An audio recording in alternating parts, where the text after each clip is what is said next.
गलिया में फिर छठी माई हो, हमें के बा बोलाई। गलिया में फिर छठी माई हो, हमें के बा बोलाई। घर घर निकली सखियाँ सहेलियाँ, हाथ सजाए फूल की थलिया। घर घर निकली सखियाँ सहेलियाँ, हाथ सजाए फूल की थलिया। चरणों में शीश झुकाई हो, माई हमारी बोलाई। चरणों में शीश झुकाई हो, माई हम ही बोलाई। गलिया में फिर छठी माई हो, हमें के बा बोलाई। गलिया में फिर छठी माई हो, हमें के बा बोलाई। केहू सखी माई के हाथ मुँह धोवे, केहू आसान चौक सजावे। केहू सखी माई के हाथ मुँह धोवे, केहू आसान चौक सजावे।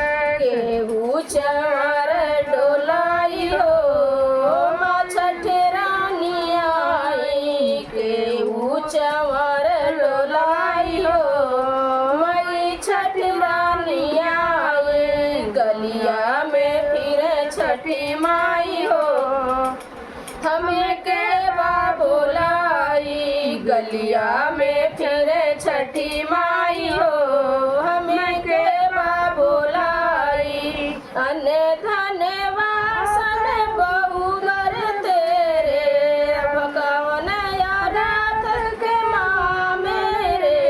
अने धन वासन भर बहु तेरे, कवन रथ के माँ मेरे। गोदी न खेले कन्हई हो, कैसे चैन हमें पाई। गोदी न खेले कन्हई हो, कैसे चैन हमें पाई। गलिया में फिर छठी माई हो, हमें के बा बोलाई। गलिया में फिर छठी माई हो, हमें के बा बोलाई। आज के दिन महुआ दही खा ले, व्रत रखना है मन में बैठा ले। आज के दिन महुआ दही खा ले, व्रत रखना है मन में बैठा ले। सोनी गोद भरी जाई हो, सुख संतान पाई। सोनी गोद भरी जाई हो, सुख संतान पाई। गलिया में फिर छठी माई हो, हमें के बा बोलाई। गलिया में फिर छठी माई हो,